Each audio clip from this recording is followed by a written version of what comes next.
こんにちは。ウェルネスキッチンの関口彩子です。今回は体に効く一皿というシリーズで、こちら、レンコンを使ったお料理をご紹介いたします。レンコンというと煮物やきんぴらのイメージが強いと思うんですけれども、レンコンにある食材をプラスするだけで美肌効果や骨の健康に役立つレシピに変わります。レンコンの栄養と合わせて摂ると相乗効果になるんですね。料理名はレンコンのポップコーン風。おそらく皆さん初めて見るレシピではないかと思います。スナック感覚でポリポリいただいてもいいし、お酒のおつまみなんかにもおすすめです。とっても簡単で、レンコンの新しい魅力が発見できると思います。ぜひ最後までご覧になってください。ウェルネスキッチンでは食から始めるアンチエイジングをテーマに、心も体も元気になる情報を続々と配信していきます。ぜひチャンネル登録してくださいね。レンコンの栄養についてご紹介いたします。レンコンにはビタミン C や食物繊維も不溶性や水溶性がバランスよく含まれています。そしてカリウム、タンニンが含まれています。タンニンというのは切り口がちょっと茶色く変色する成分でもあるんですけれども、お茶やコーヒー、赤ワインなどに含まれるポリフェノールと同じで抗酸化作用、抗菌作用があるんですね。このような栄養からレンコンは美肌効果、そしてウイルスや細菌感染を予防したり、便秘解消、腸内環境を整えるのに役立ちます。そして今回はこのレンコンの栄養にこちらです。粉チーズなんですけれども、こちらを掛け算してあげるだけで骨ケアやさらに美肌効果が高まるレシピになります。材料は中ぐらいのレンコン2節とパルメザンチーズ、粉チーズですね。これ大さじ3杯。これだけです。あとはお家にあるような調味料だけで作っていく、とってもシンプルなレシピになります。粉チーズというのは実は旨味が凝縮した食材なんですね。チーズの中では低脂肪で、そしてアミノ酸が豊富です。このアミノ酸こそが旨味に変わっていくんですけれども、カルシウムも豊富に含まれている食材なんですね。今回美肌ケアと骨の健康というテーマなんですけれども、レンコン自体はカルシウムってそんなに含まれないんですが、この粉チーズのカルシウムと一緒に摂ることでレンコンのビタミン C が力を発揮するんですね。カルシウムというのはそのままで摂るよりもビタミン C とかクエン酸、そしてタンパク質なんかと一緒に摂ってあげた方が吸収が良くなるんですよ。で、粉チーズにはこのレンコンと一緒に摂ってあげることで相乗効果になるんですね。しかもすごくシンプルな調味料なのに粉チーズを使うとぐっと旨味が増すんです。レンコンのポップコーン風作ってまいります。まずレンコンなんですけれども、このようにね、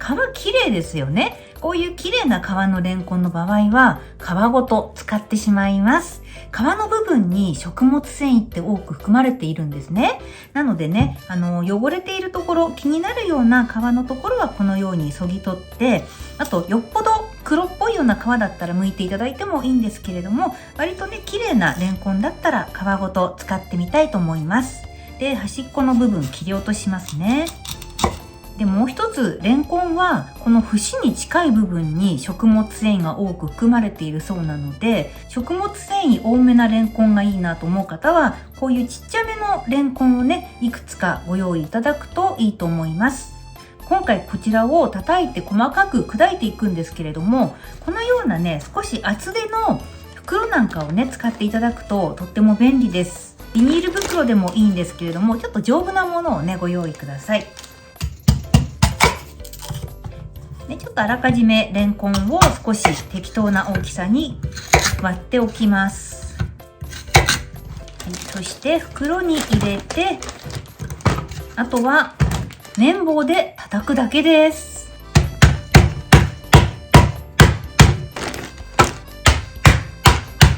レンコンがこんな感じで一口大になれば OK です。はい、フライパンを中火にかけます。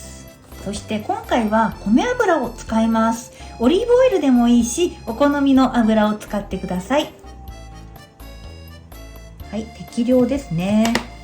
そして叩いて細かくしたレンコンを入れて炒めていきます。包丁も何もいらないのでね、とっても簡単ですよね。たまにねこういうちょっと大きな割れ損ないみたいなのがねありますので、ちょっと大きいなと思ったらね手でね小さく一口大に割ってください。レンコンというのは加熱時間によって食感が変わります。短時間で炒めるとカリカリっとした食感になるし、時間をかけていくと少しほっくりとした感じになります。お好みの炒め加減で結構ですけれども、今回は細かいところは早く火が通ってもっちりしてきて、で大きいところはカリッとした食感が残るような感じなので、適度にレンコンの色が変わるのを目安に炒めていきます。ずっとかき混ぜておく必要はありませんので、しっかりとフライパンに焼き付けるようにして火を通してください。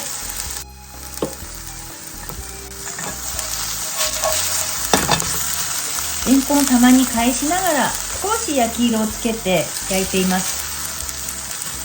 ちょっと色がねグレーっぽくなってきましたよね。これはね火が通ってきた合図なんですけれども、ここからね少しレンコンがもちもち感が出てくるところです。そこで香ばしくこう焼き付けていくと、よりレンコンの美味しさが引き出せます。ちょうどいい感じで焼き色がついてきましたね。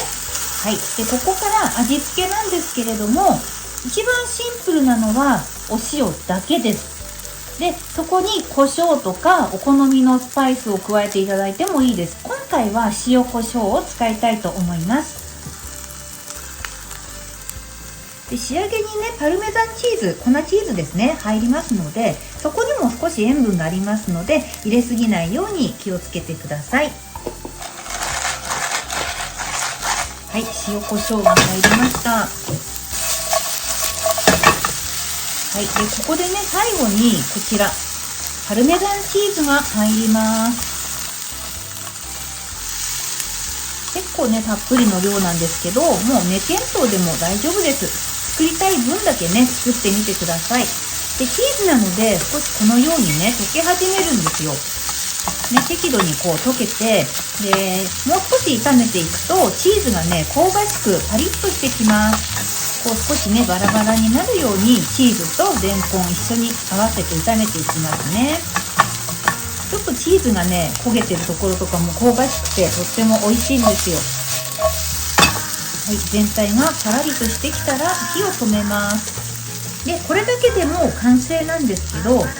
とだけスパイスをプラスしたいと思います。私ねナツメグ大好きなんですね。このナツメグってねチーズにすごく相性がいいんですよ。これをちょこっと入れてみたいと思います。あればでいいし、お好みで構いませんよ。ここはね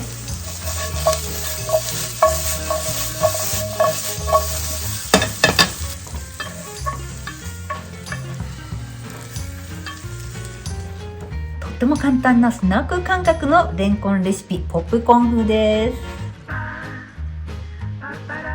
さてちょっとお味見をしてみたいと思います。買ったままで失礼いたします。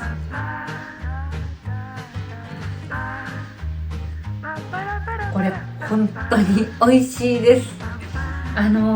レンコンというとあんまりなんか主役というイメージないと思うんですけれども、多分ねこれを食卓に置いたらみんな争奪戦になるんじゃないかっていうぐらいの味に仕上がっています。パルメザンチーズ、この粉チーズが旨味がぎゅっと凝縮している食材なので、レンコンがねすごくリッチな味わいになってるんですよ。で隠し味で入れたねナツメグがちょっとおしゃれな味に仕上がっちゃってるんですよね。箸が止まらないとはこのことです。今回はレンコンと粉チーズの掛け算で美肌と骨のケアに役立つお料理をご紹介いたしました。レンコンというのはビタミン C が豊富な野菜ということで、お水にさらしてしまったりすると流出してしまいますのでね、ぜひ色を気にしないのであればそのまま使っていただいた方がいいと思います。それから今回は塩コショウとナツメグ少々加えましたけれども、カレーパウダーなんかを入れるとねまた違った味わいが楽しめると思います。ぜひお好みの味を見つけてみてください。最後までご覧いただきありがとうございました。ではまた別の動画でお会いしましょう。